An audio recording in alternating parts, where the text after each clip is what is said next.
मिथिला की शांत भूमि पर उस दिन कुछ अलग था। हवा स्थिर थी।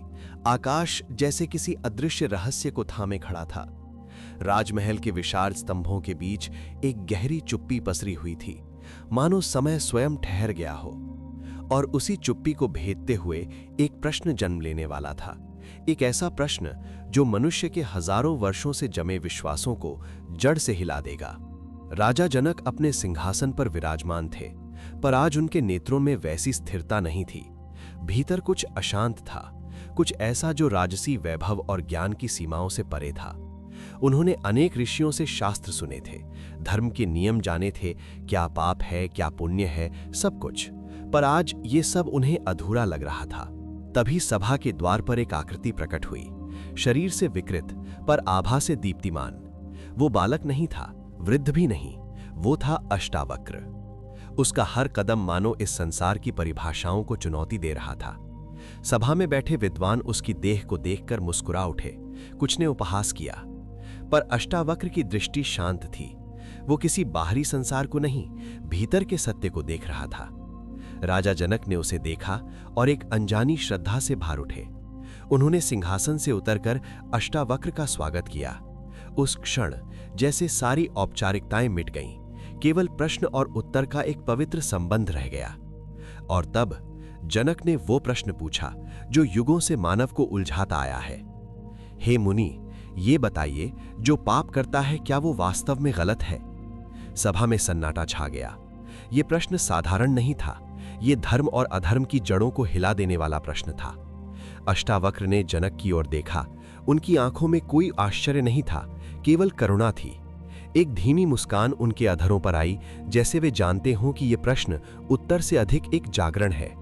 उन्होंने कहा, राजन, पहले ये जानिए कि कर्ता कौन है? जनक चौंक उठे। ये उत्तर नहीं, एक और प्रश्न था। पर यही तो अष्टावक्र का मार्ग था। आप कहते हैं कि वो पाप करता है, पर वो कौन है? क्या ये शरीर करता है, या मन करता है, या कुछ और? जनक मौन हो गए। सभा के विद्वान भी निरुत्तर थे। ये प्रश्न शास्त्रों के शब्दों से नहीं, अनुभव के मौन से उत्तर चाहता था। अष्टावक्र आगे बोले, जब तक तुम स्वयं को शरीर मानते हो तब तक तुम कर्ता हो, और जब तुम कर्ता हो तब पाप और पुण्य तुम्हारे साथ बंध जाते हैं।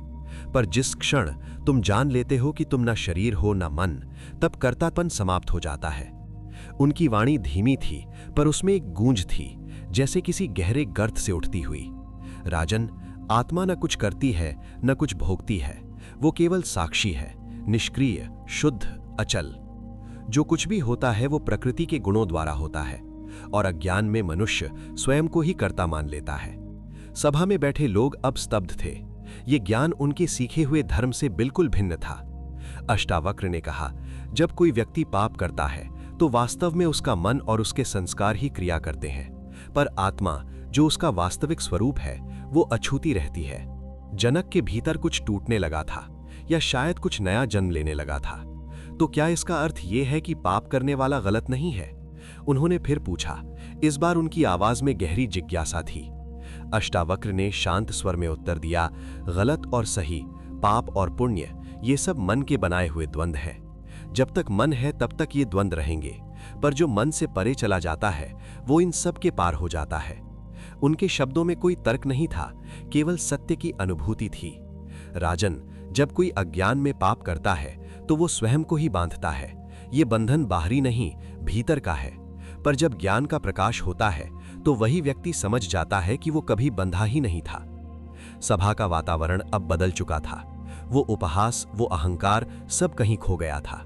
केवल एक गहरा मौन था, जिसमें सत्य की ध्वनि गूंज रही थी। जनक ने आंखें बंद कर लीं। उनके भीतर जैसे एक युद्ध चल रहा था, पुराने विश्वास और नए ज्ञान के बीच। वर्षों से जो उन्होंने सीखा था वो सब अब प्रश्नों के घेरे में था। अष्टावक्र ने धीरे से कहा, जब तुम ये जान जाओगे कि तुम केवल साक्षी हो, तब न तुम्हें पाप का भय रहेगा न पुण्य की लालसा। तुम स्वतंत्र हो जाओगे, पूर्णता। उनकी वाणी में कोई आग्रह नहीं था, केवल एक आमंत्रण था, स्वयं को जानने का। कुछ क्षणों बाद जनक ने आंखें खोलीं। उनकी दृष्टि बदल चुकी थी। उसमें अब वो अशांति नहीं थी, केवल एक गहरी शांति थी, जैसे उन्होंने कुछ पा लिया हो जिसे शब्दों में नहीं कहा जा सकता। उन्होंने अष्टावक्र के चरणों में सिर झुका दिया। हे मुनि, आज आपने मुझे मेरे ही भीतर का सत्य दिखा दिया। अब मैं समझ गया हूं, पाप और पुण्य केवल मन के खेल हैं, वास्तविकता इससे कहीं परे है। अष्टावक्र मुस्कुराए। उन्होंने कहा, राजन, ये समझ ही मुक्ति की शुरुआत है। अब इस समझ को अपने अनुभव में उतारिए और देखिए कैसे सब कुछ स्वयं स्पष्ट हो जाता है। सूर्य अस्त होने लगा था। उसकी किरणें महल के स्तंभों पर पड़कर एक अद्भुत आभा बना रही थीं, जैसे प्रकृति स्वयं इस ज्ञान की साक्षी बन रही हो।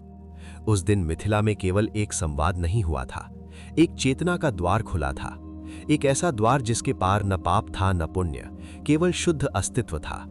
और उस शुद्ध अस्तित्व में न कोई गलत था न कोई सही, केवल एक मौन सत्य था जो सदा से था और सदा रहेगा।